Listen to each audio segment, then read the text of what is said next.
Avant de plonger dans cette histoire incroyable, pensez à vous abonner à la chaîne et à activer la cloche. Ici, chaque récit a quelque chose à dire, et vous ne voudrez pas en manquer un seul. La nuit tombait sur le quartier huppé de Lakeview, à Chicago. Les lampadaires diffusaient une lumière orange sur les rues pavées, et les voitures passaient doucement, leurs phares dessinant des ombres dansantes sur les façades des maisons. Monica Johnson, une femme noire d'une trentaine d'années, venait de terminer une longue journée de travail dans sa société de design. Elle avait garé sa voiture de luxe devant chez elle et prenait un moment pour respirer l'air frais du soir. Sans prévenir, une sirène déchira le silence, et un véhicule de police s'arrêta brusquement derrière elle. Détective Ryan Whitman, connu dans le commissariat pour son arrogance et ses préjugés raciaux, descendit de sa voiture avec une démarche autoritaire. Ses yeux se fixèrent sur Monica comme si elle représentait, à ses yeux, une menace invisible. « Vous croyez que vous pouvez conduire ici sans être contrôlé ?» lança-t-il, la voix dure et chargée de suspicion. Monica leva les mains, surprise mais déterminée. « J'ai tous mes papiers en règle, inspecteur.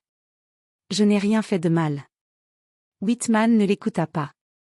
Son visage se durcit, et sans avertissement, il la poussa contre le capot de sa voiture, la faisant chanceler. La colère monta dans Monica, mais au lieu de céder à la peur, elle sentit un feu s'allumer en elle, le feu de la dignité et de la justice. Autour d'eux, les voisins sortaient de leur maison, choqués. Certains prenaient des photos, d'autres appelaient le 911. Monica, malgré la douleur et l'humiliation, sortit son téléphone et commença à enregistrer. Elle savait que ce moment devait être documenté, que sa voix devait être entendue, que ce silence imposé par l'injustice devait être brisé. Ce soir-là, dans cette rue tranquille, un acte de violence allait déclencher une chaîne d'événements que personne n'aurait pu imaginer. La détermination d'une seule femme allait ébranler l'arrogance d'un système et inspirer une communauté entière. Monica Johnson ne se contenterait plus d'observer le monde. Elle allait le confronter. Monica Johnson sentit son cœur battre à toute vitesse alors que l'inspecteur Ryan Whitman la maintenait contre le capot de sa voiture. Le froid de la tôle métallique mordait sa peau, mais ce n'était rien comparé à l'humiliation qui l'envahissait.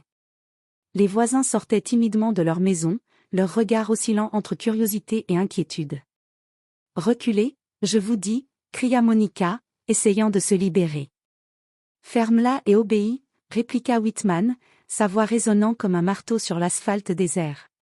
Elle sentait la colère bouillonner en elle.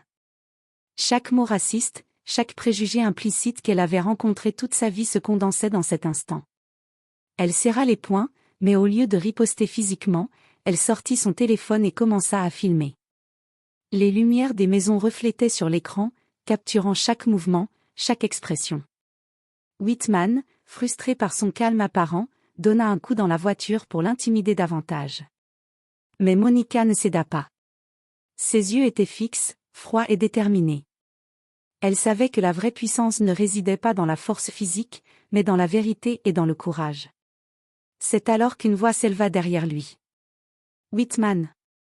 C'était David Reynolds, un avocat et ami de longue date de Monica, arrivé après qu'elle eut réussi à lui envoyer un message d'urgence. Grand, imposant mais calme, David s'avança avec assurance. Whitman tenta de se justifier, mais David coupa court. « Laissez-la tranquille. Vous abusez de votre pouvoir. » Sous le regard perçant de David et la caméra toujours active de Monica, Whitman recula légèrement, réalisant que cette scène allait être vue par bien plus que quelques voisins curieux.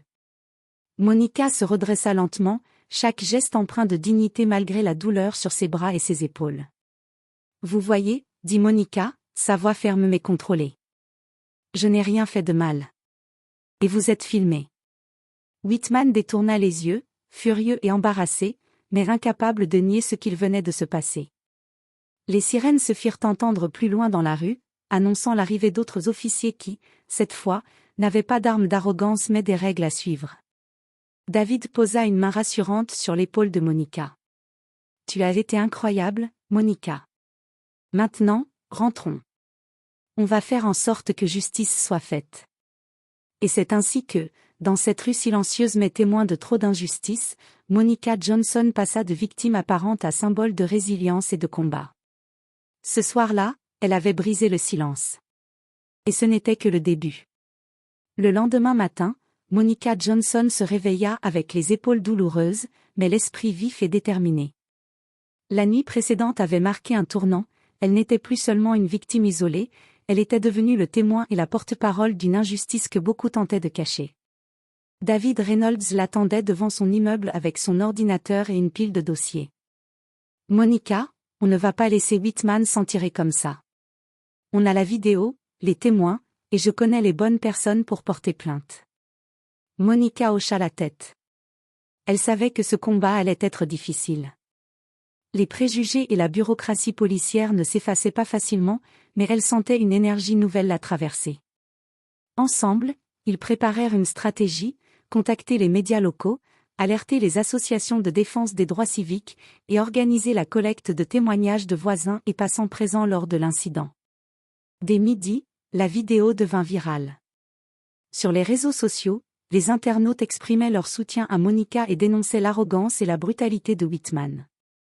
Les #, justice pour Monica et #stop racisme policier se répandirent rapidement, attirant l'attention des journalistes et des militants.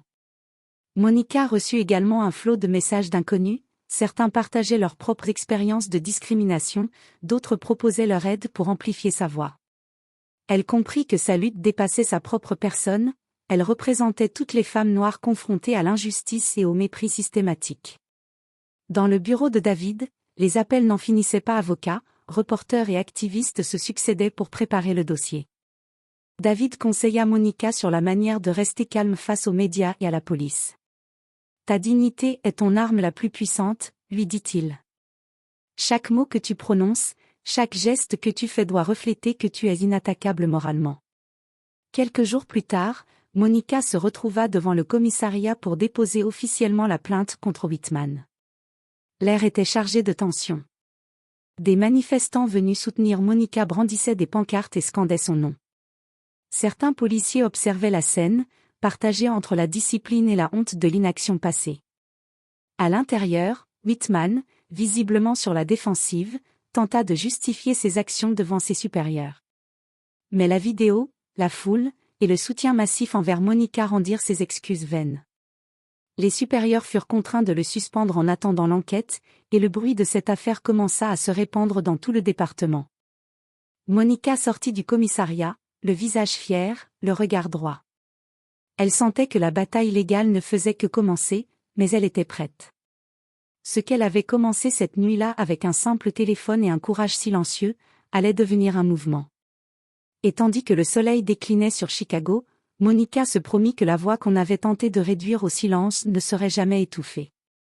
La nouvelle de l'agression contre Monica Johnson avait rapidement franchi les frontières du quartier de Lakeview.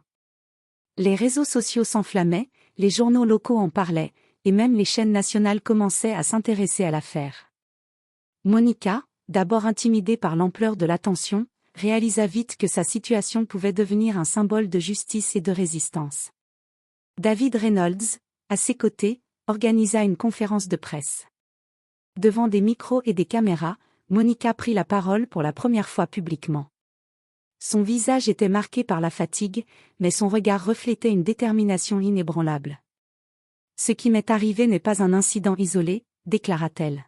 « Il représente un problème systémique que nous devons affronter. Nous ne pouvons plus fermer les yeux sur la brutalité et le racisme qui persistent dans nos rues, dans nos institutions, et parfois même dans ceux qui sont censés nous protéger. » La salle était silencieuse, suspendue à chaque mot. Les journalistes griffonnaient frénétiquement, les caméras enregistraient, et Monica sentit une vague de soutien monter de l'Assemblée. Des associations de défense des droits civiques prirent contact avec elle pour organiser des marches pacifiques et des campagnes de sensibilisation. Pendant ce temps, dans le département de police, Whitman se retrouvait isolé. Ses collègues chuchotaient, certains choqués par ses actions, d'autres terrifiés par le retentissement médiatique. Même ses supérieurs, obligés de suivre le protocole, comprirent que cette affaire allait bien au-delà d'une simple plainte interne. Monica et David décidèrent de ne pas se limiter à la voie juridique. Ils mobilisèrent la communauté locale, réunions de quartier, diffusion de la vidéo de l'incident dans les écoles et associations, et sensibilisation sur les droits civiques. Chaque soutien reçu renforçait Monica, transformant sa colère et son humiliation initiale en une énergie collective puissante. Une soirée, alors qu'elle rentrait chez elle après une réunion publique, Monica remarqua une foule rassemblée devant son immeuble. Des voisins, des journalistes et des activistes brandissaient des pancartes « Justice pour Monica, stop au racisme policier ». L'émotion monta en elle, elle n'était plus seule. Elle représentait désormais une voix, une force capable de changer les choses. Cette mobilisation, cependant, provoqua aussi la résistance. Whitman, arrogant malgré sa suspension, engagea un avocat pour contester la plainte et tenta de discréditer Monica. Mais chaque attaque renforçait la détermination de Monica, sa dignité et sa vérité étaient plus fortes que les mensonges et la peur. À la fin du chapitre, Monica se tenait sur le balcon de son appartement, observant la ville illuminée. Les lumières des rues semblaient refléter l'écho de sa lutte. Elle savait que le chemin serait long, mais pour la première fois, elle sentit qu'elle n'était pas seulement en train de se battre pour elle-même. Elle se battait pour tous ceux que l'on avait tenté de réduire au silence. Les semaines suivantes furent un tourbillon pour Monica Johnson. Chaque audience, chaque conférence de presse, chaque interview médiatique la confrontait à la réalité de son combat, le racisme et la brutalité ne disparaissaient pas facilement.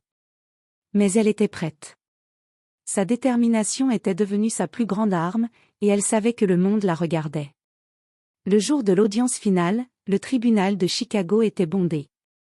Les journalistes, activistes et membres de la communauté étaient présents pour soutenir Monica. Whitman, en costume sombre, entra avec son avocat, tentant de garder une apparence confiante, mais son arrogance semblait affaiblie par la pression et la preuve irréfutable qui pesait contre lui. Monica prit la parole, calme et posée. Ce que vous voyez aujourd'hui dépasse ma personne. C'est la voix de tous ceux qui ont été humiliés, frappés, réduits au silence. Nous exigeons que justice soit faite, non seulement pour moi, mais pour tous ceux qui ont été victimes d'abus de pouvoir.